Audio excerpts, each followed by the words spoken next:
Vous allez entendre des conversations entre deux personnes. Indiquez à quel dessin correspond chaque conversation.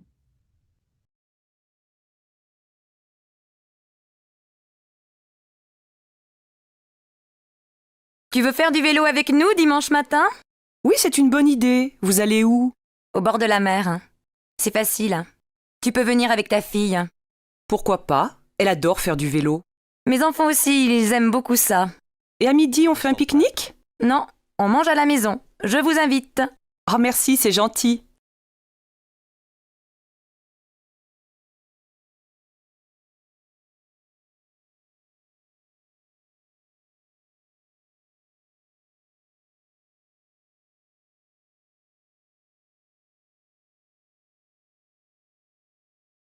Bonjour Lola.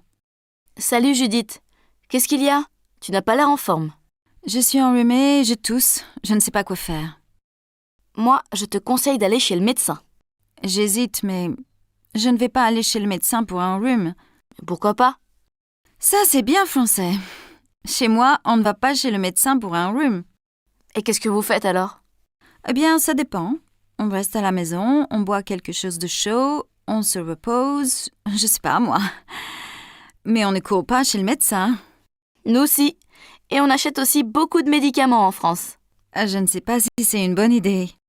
Moi non plus, mais c'est comme ça.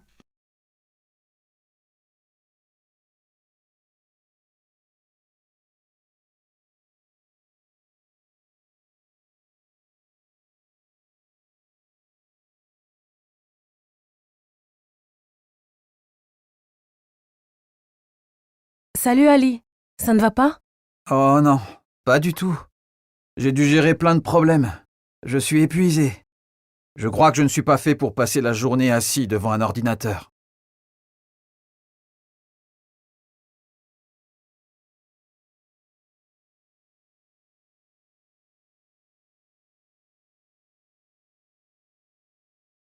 Bonjour monsieur, puis-je vous aider?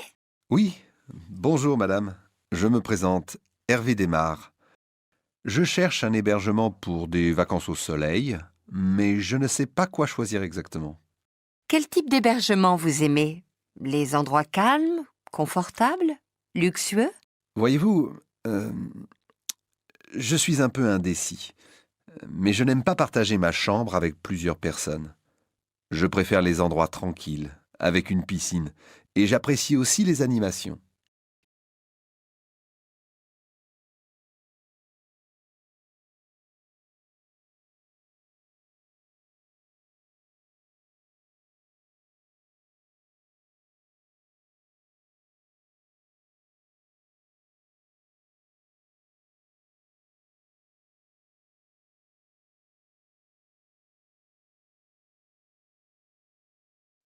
Vous allez entendre des annonces diffusées dans un lieu public.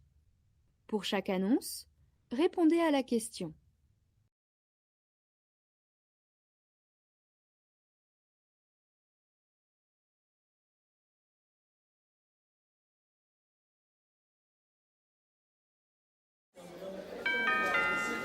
En raison d'un événement naturel hors de notre contrôle, l'aéroport de Denpasar sera fermé pour les prochains jours, et ce jusqu'à nouvel ordre. Les vols à destination de Bali seront donc annulés. Les passagers concernés sont invités à se présenter au comptoir de la compagnie pour plus d'informations.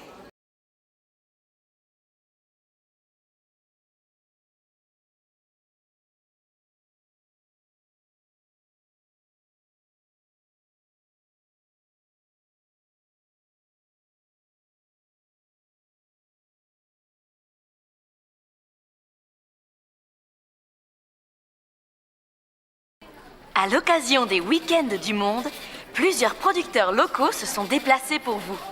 Ils vous invitent à déguster leurs spécialités culinaires toute la journée au rayon pâtisserie. Des biscuits à la saveur exquise seront offerts gratuitement à l'avant de notre boutique.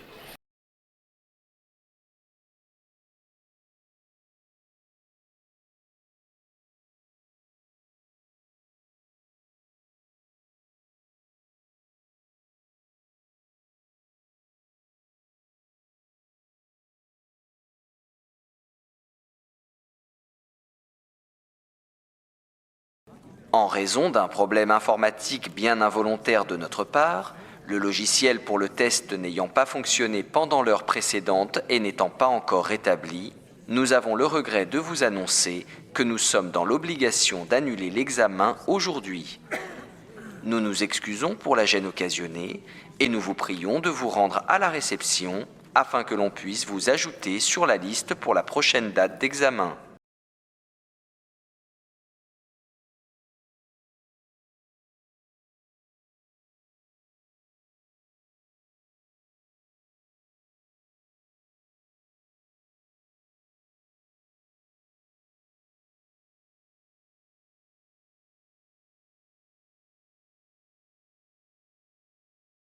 Mon nom est Nathalie Martin.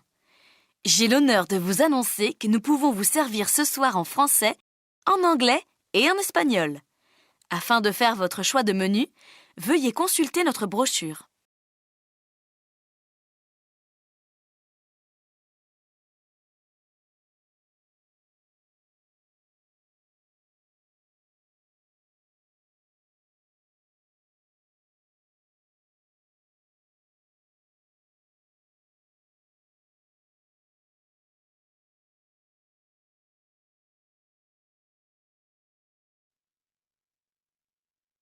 Vous allez entendre 6 messages sur votre messagerie téléphonique. Indiquez pourquoi la personne appelle.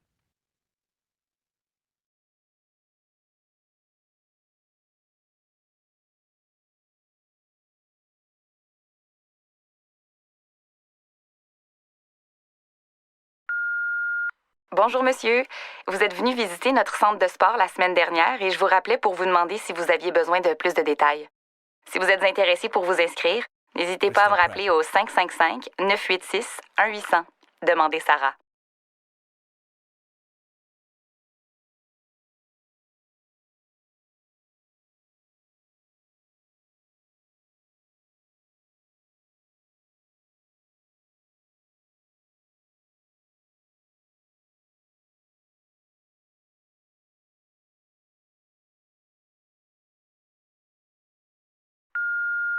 Madame, suite à votre demande de recherche de courtier, je vous rappelle afin de vous dire que je serais ravi de faire affaire avec vous. Je suis disponible tous les jours, du lundi au vendredi, et les visites libres pourraient aussi se faire les samedis et dimanches. Je vous confirmerai les informations sur le premier appartement à visiter qui correspondra à vos attentes. Au plaisir.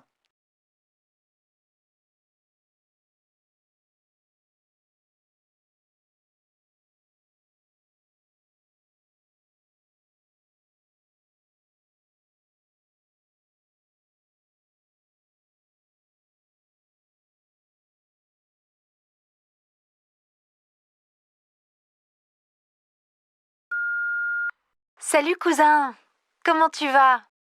Dis-moi, peux-tu me confirmer la date de ton prochain concert? Il faut que je le mette dans mon agenda.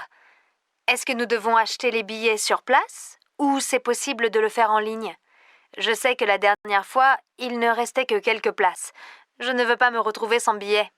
Allez, fais-moi signe. À plus!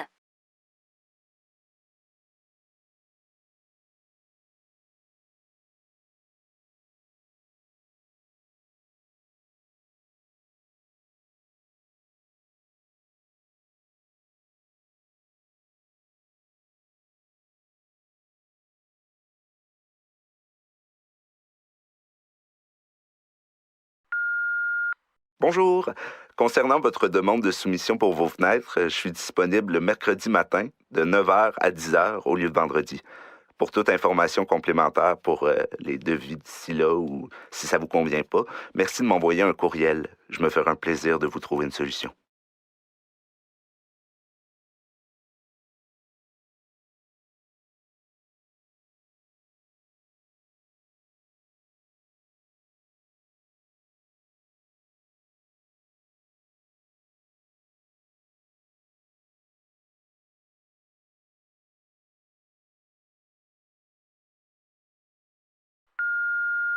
Allô? Puis quoi de neuf? C'est ta blonde au téléphone. J'ai toujours beaucoup de misère à tomber sur toi. Un jour, tu vas décrocher. Ça m'agace, mais bon. Tu peux me rappeler dès que t'as mon message? Fais-moi signe parce que quand tu vas connaître la nouvelle, tu seras surpris que je t'invite à prendre un verre demain soir. Tu sauras bientôt pourquoi.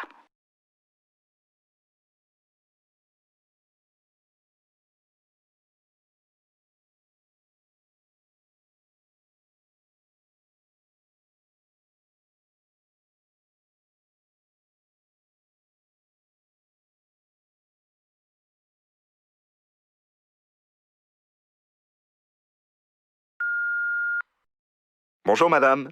Permettez-moi de vous retourner votre appel. Vous avez demandé un remboursement ou bien un échange de billets à une date ultérieure. Selon moi, le mieux serait tout de même de vous proposer une alternative convenable à propos du match de hockey qui aura lieu au Centre Bell. Rappelez-moi, le plus vite possible, j'aurai quelque chose de très intéressant à vous offrir.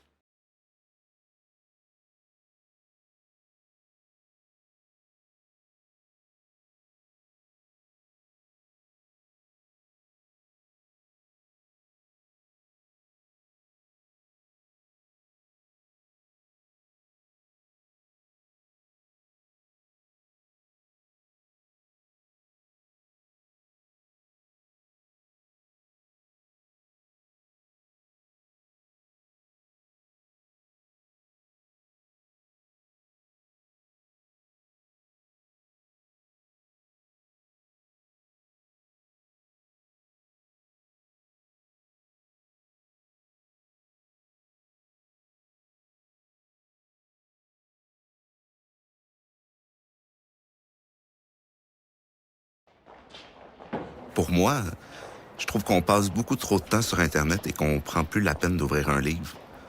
On veut tout et tout de suite. Puis je crois que ça aura des conséquences négatives sur les prochaines générations, mais bon, que peut-on faire maintenant?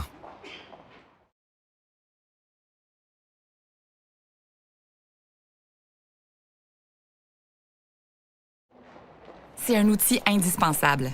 L'être humain n'aura pas fini de nous surprendre. J'ai hâte de voir les prochaines avancées. Quand je pense au temps que je prends pour envoyer un courrier électronique comparé à avant, incroyable.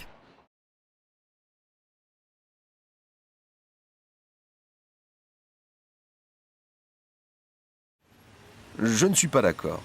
Internet possède de nombreux avantages, mais c'est vrai qu'il vient avec son lot d'inconvénients aussi. Mais, vous savez, l'un ne va pas sans l'autre.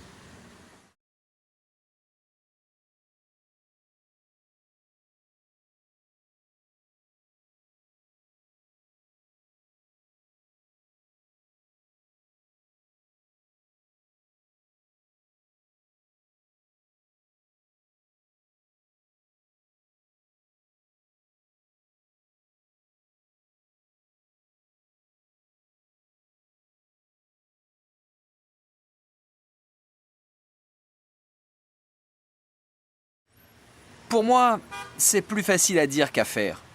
La majorité d'entre nous a pris conscience de son importance. Mais bon, concrètement, on continue d'utiliser nos voitures et les bus sont parfois très polluants. Alors, faut rester réaliste.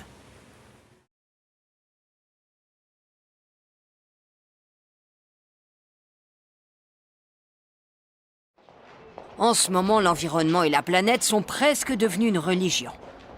Moi, je ne crois pas à tout ça. C'est plutôt au gouvernement et aux entreprises de se bouger pour changer la norme. C'est eux qui polluent.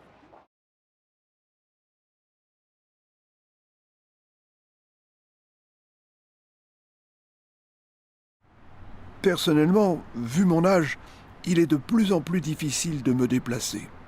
Donc, je ne sais pas trop quoi vous dire. Laissons les jeunes se pencher sur la question.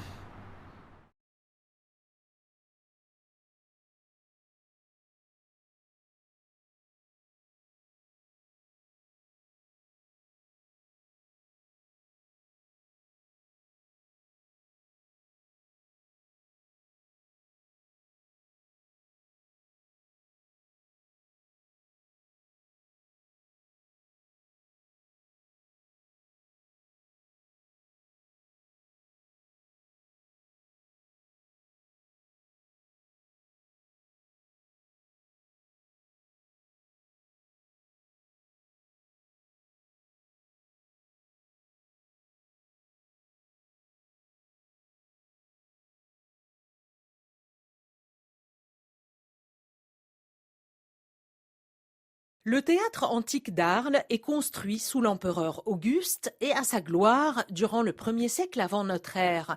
Sophie Asport, adjointe au maire d'Arles, est déléguée au patrimoine et à l'urbanisme. Devant nous, effectivement, nous avons un arc qui correspond au gradin et plus particulièrement à la cavea, qui était l'espace où on pouvait accueillir 10 000 personnes à l'origine, lorsque le théâtre antique était complet, et qui s'élevait sur 3 étages. 3 étages qui faisaient face en bas, au pied de ces gradins, à un orchestra qui, lui, était plutôt dédié pour l'accueil des sénateurs. Nous avons ensuite la scène et à l'arrière de la scène se trouvait un fond de scène qui a aujourd'hui malheureusement disparu, dont il ne subsiste que quelques départs de colonnes et les 2 colonnes qui restent en place, qui matérialisaient le mur de scène, le mur de fond de scène.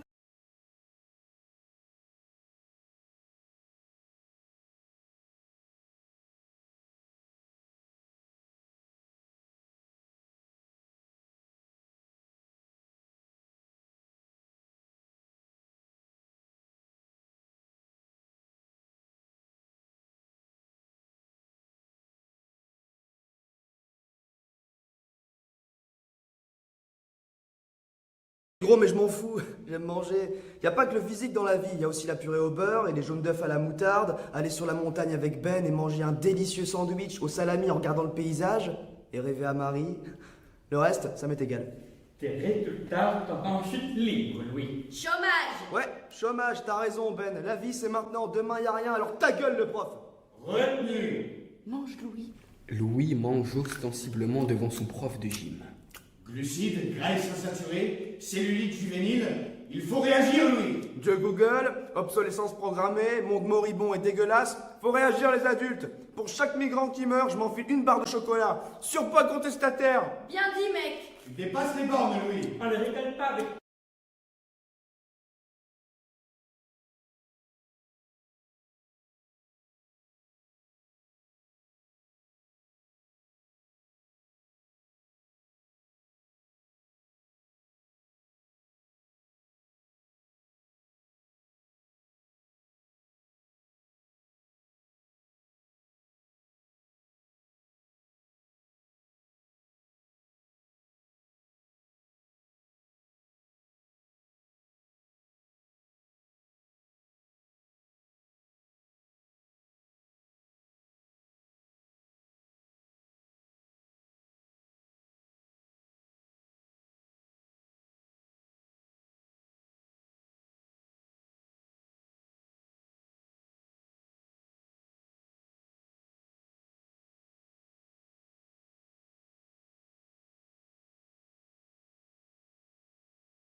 Notre équipe radio au Canada a décidé de suivre la première navigatrice nord-américaine à traverser l'Atlantique Nord direction Est en solitaire. La Montréalaise Mylène Paquette est partie de Halifax le 6 juillet dernier. Elle devra franchir à la rame la ligne d'arrivée à l'île d'Ouessant le 12 novembre prochain. Si elle réussit cet exploit, elle deviendra la première à parcourir 5000 kilomètres. Elle prévoit environ 130 jours en mer. Ensuite, l'aventurière aura hâte de poser le pied sur la terre ferme. La rameuse recevra des provisions dont des fruits et des légumes frais. Son bateau, une coquille auto-redressable, a été fabriqué à Rimouski. Un des objectifs du voyage de Mylène Paquette est de sensibiliser les gens à l'importance des écosystèmes marins, notamment ceux du fleuve et du golfe Saint-Laurent. Pendant sa navigation, elle dit qu'elle prendra le temps d'échanger avec de jeunes élèves, tant sur son aventure que sur l'océan sur lequel elle naviguera.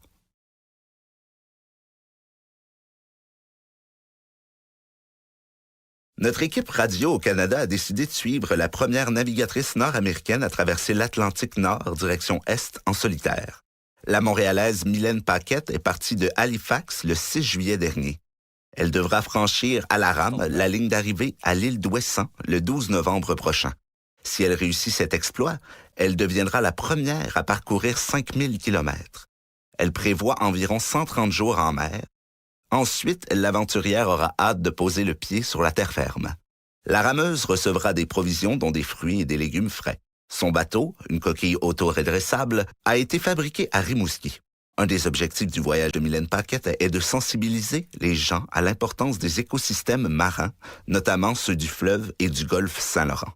Pendant sa navigation, elle dit qu'elle prendra le temps d'échanger avec de jeunes élèves, tant sur son aventure que sur l'océan sur lequel elle naviguera.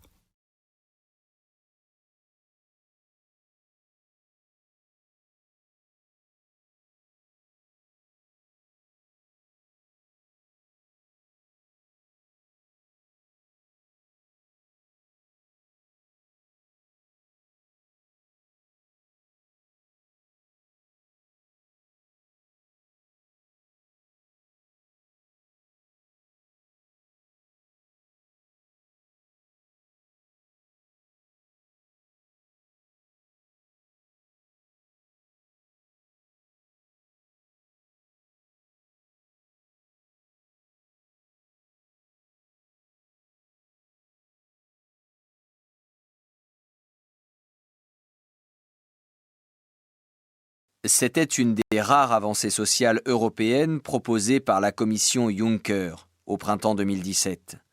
C'est pourtant une version très pâle du texte d'origine qui a été adoptée jeudi 21 juin par les ministres du Travail et des Affaires sociales de l'Union européenne.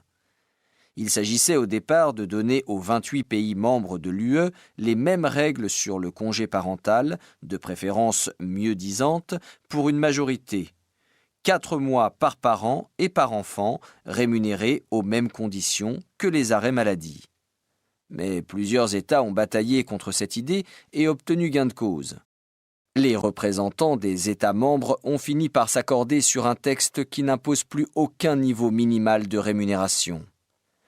L'obligation de partage entre le père et la mère est limitée à 2 mois pour un congé de 4 mois pour chaque parent, dont 1 mois et demi indemnisé. Peu de pays ont réellement expérimenté un revenu parental en tant que tel. La plupart compensent le congé lié à une naissance, congé maternité et ou de paternité, et aident, plus ou moins généreusement, à la prise en charge d'un enfant en bas âge, congé parental d'éducation. 7 pays de l'Union ne rémunèrent pas du tout le congé parental. Le Royaume-Uni, l'Espagne, l'Irlande, la Grèce, les Pays-Bas, Chypre et Malte. Article de Mathilde Damgé. Instaurer un revenu parental serait-il souhaitable et possible? Paru dans Le Monde, 22 juin 2018.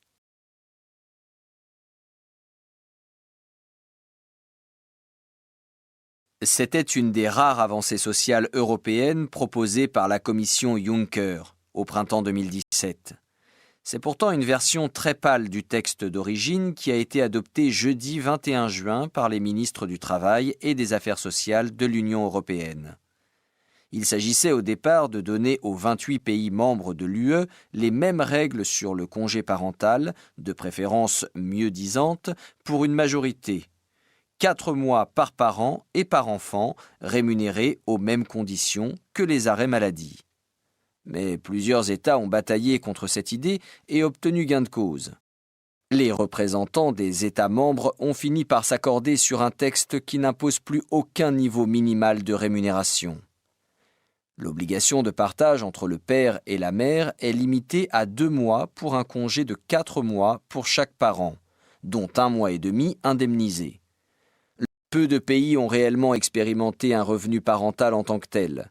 La plupart compensent le congé lié à une naissance, congé maternité et ou de paternité, et aident, plus ou moins généreusement, à la prise en charge d'un enfant en bas âge, congé parental d'éducation. 7 pays de l'Union ne rémunèrent pas du tout le congé parental.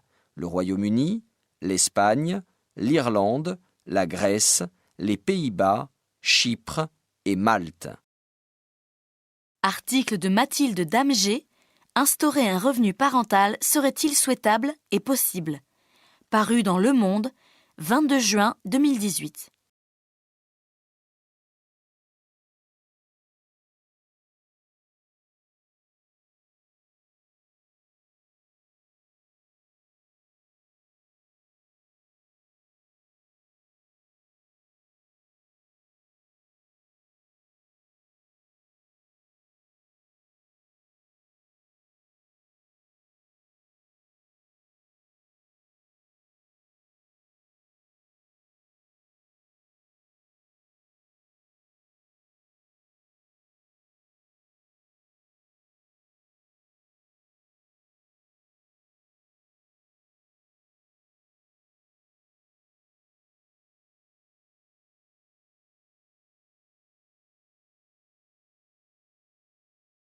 Pouvez-vous vous présenter?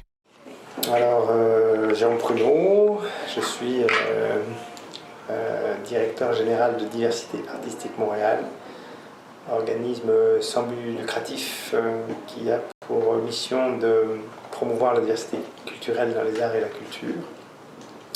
Et je suis aussi docteur en ethnologie. Quand et pourquoi avez-vous porté un intérêt à l'interculturel?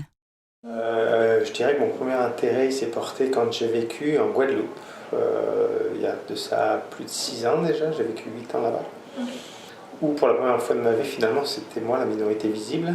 Alors c'est toujours intéressant de voir le regard que les autres portent sur soi, comment ça construit finalement une perception de l'autre et dans une possibilité de fait d'échange.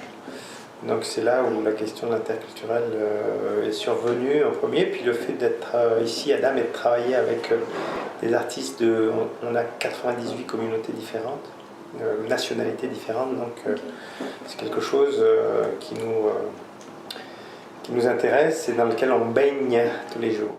Qu'est-ce que l'interculturel représente pour vous dans le milieu artistique? Moi, je trouve qu'au niveau, en tout cas artistique, l'interculturel, c'est vraiment la possibilité d'une co-création, d'une part. Donc la rencontre entre des créateurs, mais aussi la rencontre, et c'est la deuxième chose, je pense que c'est la rencontre entre des esthétiques différentes qui font qu'à un moment donné, finalement, l'esthétique principale, qui peut être liée à une vision très ethnocentrée, et c'est un peu le cas ici au Québec sur la façon de faire de l'art ou de pratiquer de l'art, est remise en question justement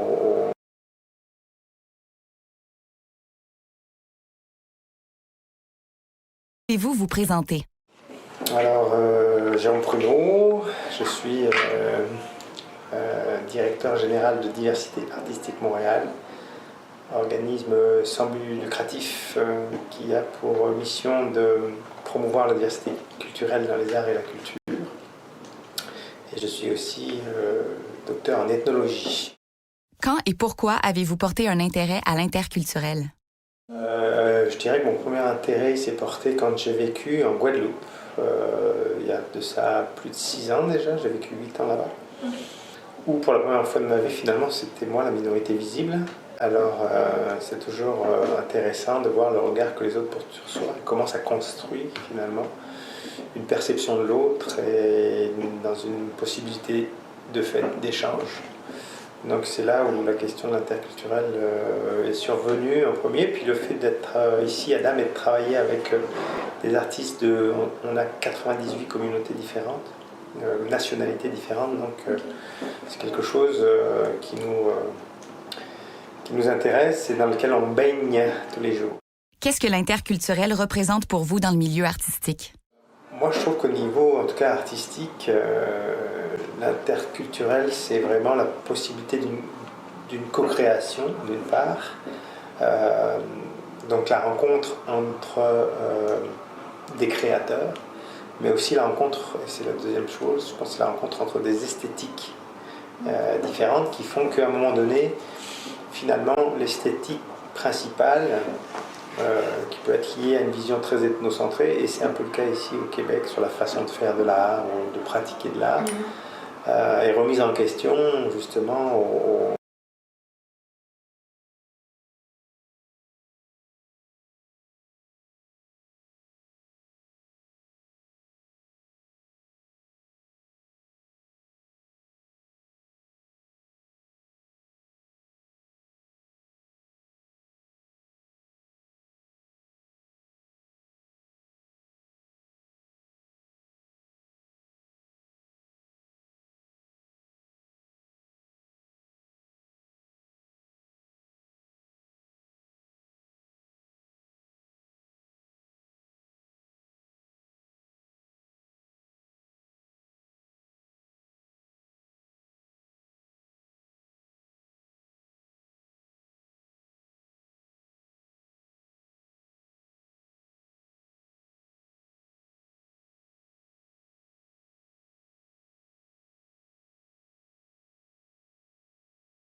Invités à témoigner, 3 réfugiés ont pris la parole pour évoquer leur réalité.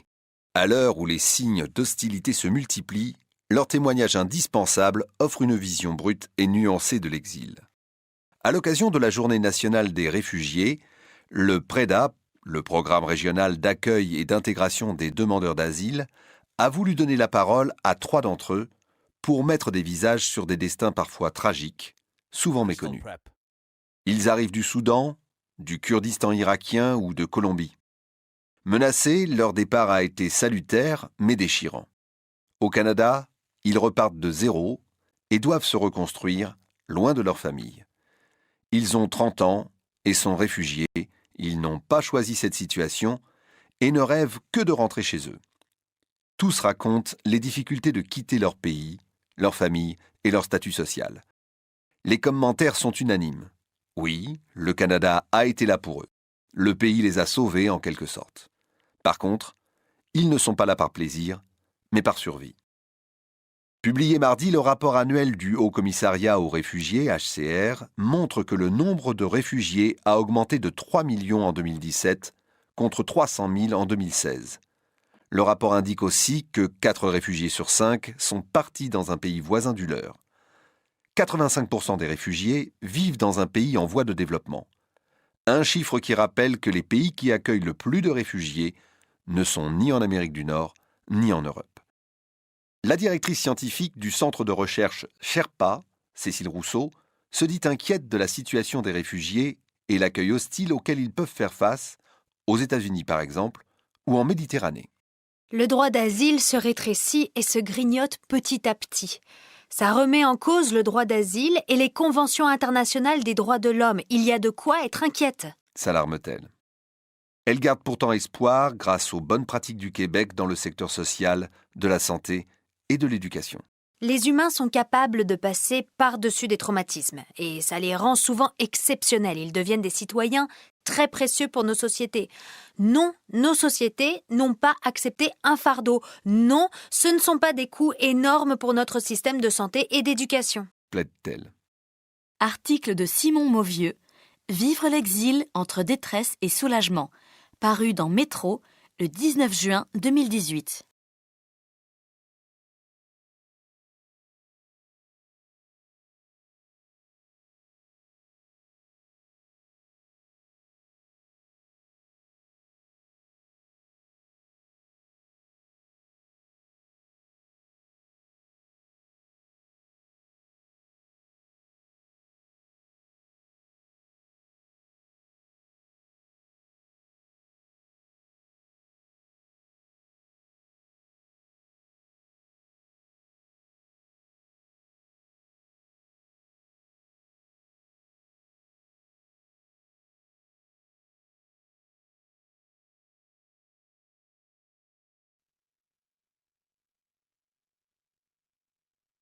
Vous allez entendre 10 messages différents.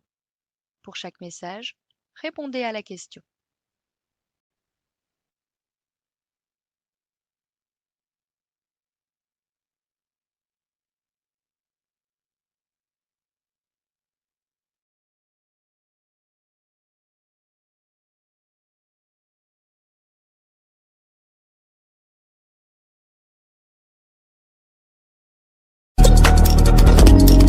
À en croire les chiffres, les Français sont de plus en plus nombreux chaque année à profiter du Black Friday. En 2018, plus de 50 millions de transactions par carte bancaire ont été réalisées le vendredi, soit une hausse de 8 millions en un an. Sur la même période, les ventes en ligne ont bondi de 327%. Depuis son arrivée en France, le Black Friday a donc permis aux géants du e-commerce d'augmenter le volume de leurs transactions de 347%.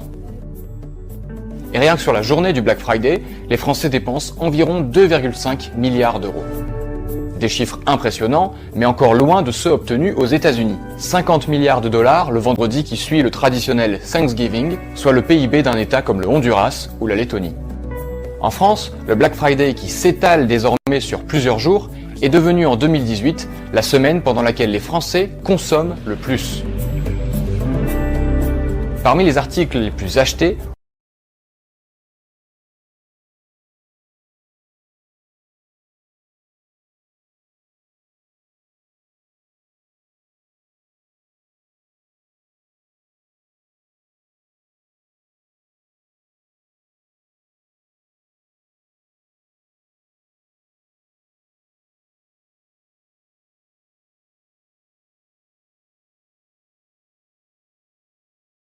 temps qu'en 2020, on ait terminé l'aménagement d'environ 20 000 km. Donc, ce qui est l'objectif final du schéma national des véloroutes des voies vertes. Des vacances à vélo, vous les conseillez à partir de quel âge? Je dirais qu'il n'y a pas d'âge. En fait, on voit même des familles qui partent avec la petite remorque pour emmener des bébés dans cette remorque, ou le vélo suiveur qu'on accroche derrière le vélo pour l'enfant de 4-5 ans.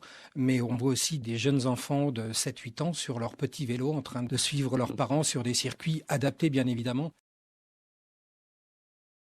Prépare très en amont des vacances à vélo? C'est conseillé de les préparer en amont pour tout un tas de bonnes raisons. D'abord, choisir le type de destination qui convient aux pratiques qu'on va avoir. Est-ce qu'on va justement être en famille ou est-ce qu'on va vouloir un circuit plus difficile, un peu plus montagneux, sachant que lorsqu'on parle de vélotourisme, on exclut tout l'aspect sportif du vélo. Hein. C'est reste le vélo loisir. Alors justement, est-ce qu'on prend son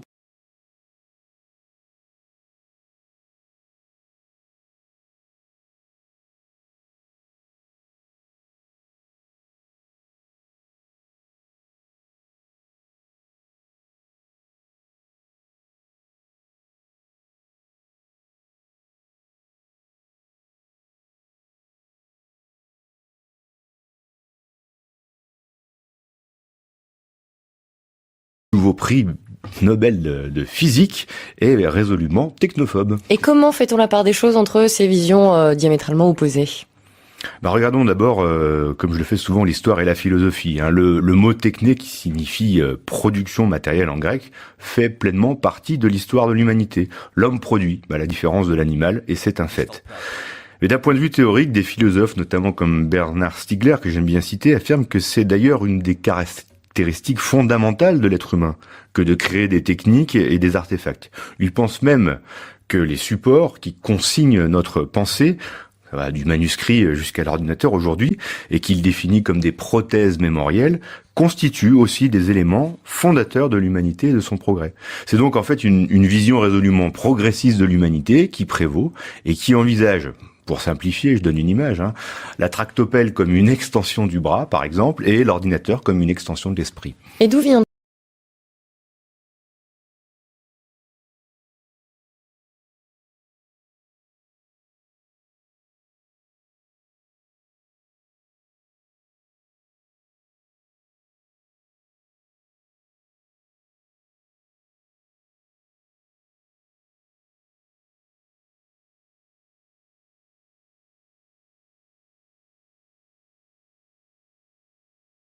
Comment ? Du papier électronique en lieu et place de nos superbes écrans de smartphones, d'ordi ou autres tablettes tactiles connectées, mais vous n'y pensez pas. Cette technologie d'affichage qui imite pourtant à la perfection l'apparence d'une feuille imprimée ou les pages d'un livre par exemple, est aujourd'hui passée de mode, tuée dans l'œuf par les diodes électroluminescentes, plus connues sous l'appellation d'EL ou LED en anglais. Mais la technique du rétroéclairage, en bombardant en permanence nos rétines de rayons bleus, suscite l'inquiétude de certains spécialistes qui estiment qu'elle abîmerait nos yeux, contrairement au papier électronique qui se contente de réfléchir la lumière ambiante. L'utilisateur d'une liseuse aura toujours besoin d'un éclairage pour parcourir du texte ou de consulter des images, des informations qui s'affichent hélas en noir et blanc et en nuances de gris sur le fond blanc des tablettes de lecture. C'est la raison pour laquelle des chercheurs suédois des laboratoires de l'université Chalmers ont décidé de passer à la couleur en développant une nanostructure souple de moins d'1 micromètre d'épaisseur qui offre des images en haute résolution de la même qualité que les écrans LED.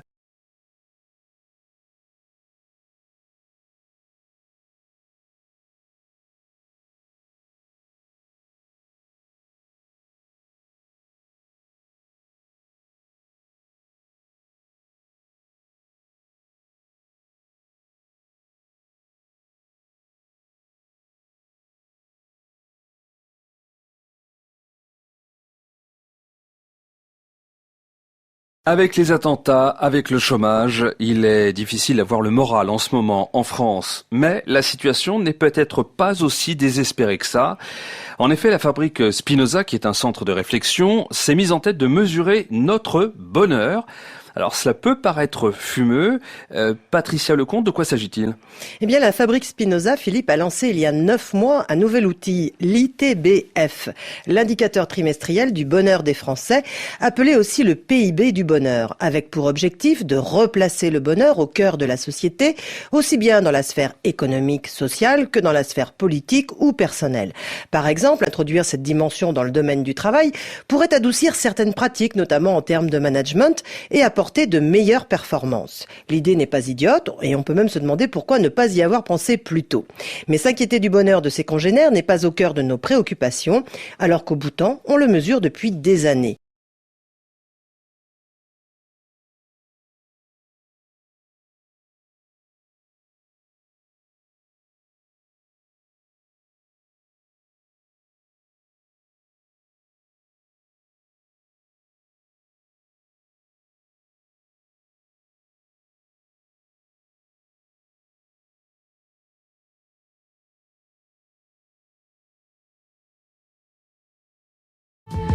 Le bio séduit de plus en plus d'agriculteurs et pas seulement par conviction écologique.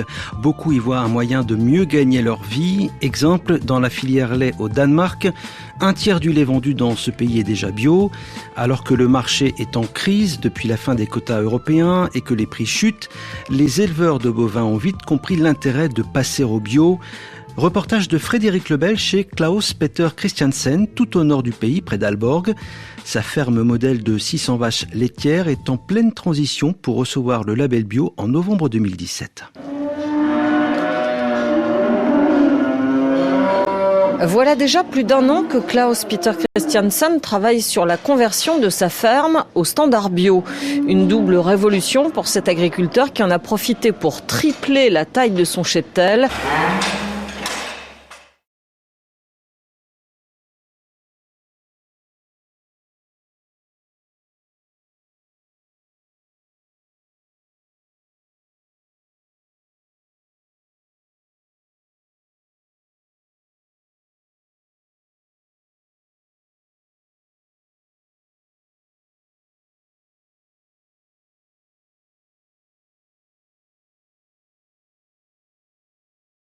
Ce qui est clair, c'est que oui, c'est un signal positif. La ratification, l'engagement des pays, oui, c'est un signal indéniable que les politiques sont engagées, mais qu'aujourd'hui, on ne peut pas se satisfaire de ces objectifs. On sait où on va avec l'accord de Paris. On entendait Fabius qui parlait des 2 degrés, des 1,5 degrés. Donc, on sait où on va, on ne sait pas maintenant comment on y va. Et ce qu'on sait, que c'est si on ne va pas plus loin, pas au-delà des engagements qui sont aujourd'hui sur la table, donc les fameuses contributions volontaire, on est sur une voie de réchauffement à plus 3 degrés. Donc, entre les objectifs et les engagements politiques et les plans d'action vraiment nationaux qui sont sur la table, il y a encore un gap, un delta à combler entre les 3 degrés et les 1,5 degrés qu'on doit atteindre. Est-ce qu'on peut quand même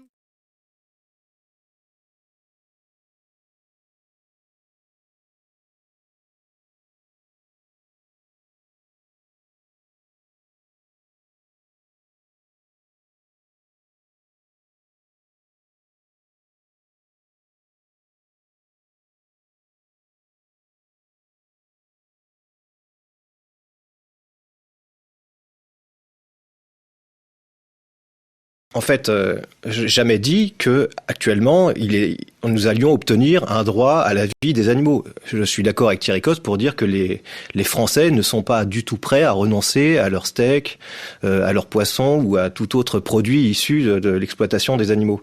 Ce que nous disons, nous, l'association Droits des animaux et beaucoup d'autres, c'est que c'est un horizon moral. C'est quelque chose vers lequel une société qui revendique des valeurs de paix, de justice, devrait normalement porter aussi à l'égard des animaux. On peut le concrétiser dans sa vie personnelle immédiatement en adoptant un mode de vie végétalien, par exemple, c'est mon cas, mais on peut aussi revendiquer pour l'ensemble de la société des causes comme l'abolition de la viande, et c'est une cause que personnellement je soutiens, avec beaucoup d'autres, encore une fois, et puis voilà. Maintenant, bien entendu, je ne m'attends pas à ce que mon interlocuteur ne soit d'accord avec le fait d'abolir l'exploitation des animaux, puisque lui-même est chasseur, mais enfin,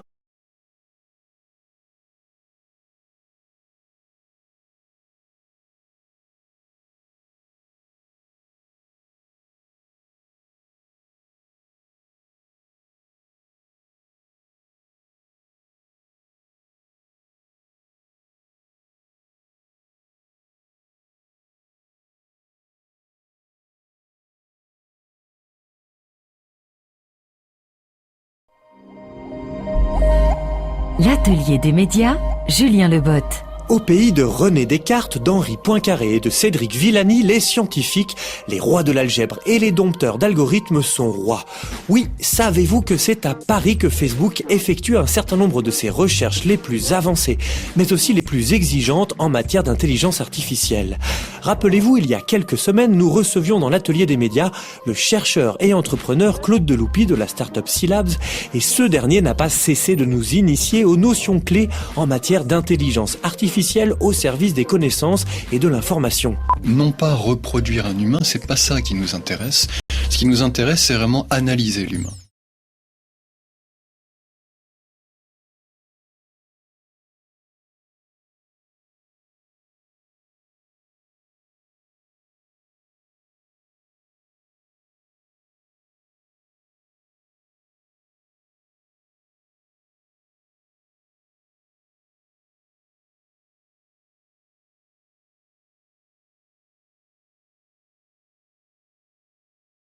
Vous, les syndicats étudiants, vous vous réjouissez quand vous arrivez à obtenir une bourse de 100 € par mois pour tous les étudiants. Vivre avec 100 € par mois, c'est bien connu, c'est tout à fait possible aujourd'hui, hein? Ben oui, en travaillant 25 heures par semaine à côté et en ratant tous ces examens, oui, dans ce cas, 100 € par mois versés par l'État, c'est suffisant. Mais est-ce qu'on ne ferait pas mieux de verser plus à une minorité d'étudiants? À ceux qui le méritent vraiment, qui ont travaillé dur? Ça, vous n'arrivez pas à l'entendre, hein, ce discours-là de la méritocratie. C'est trop difficile à admettre pour vous qu'on ne puisse pas tous réussir.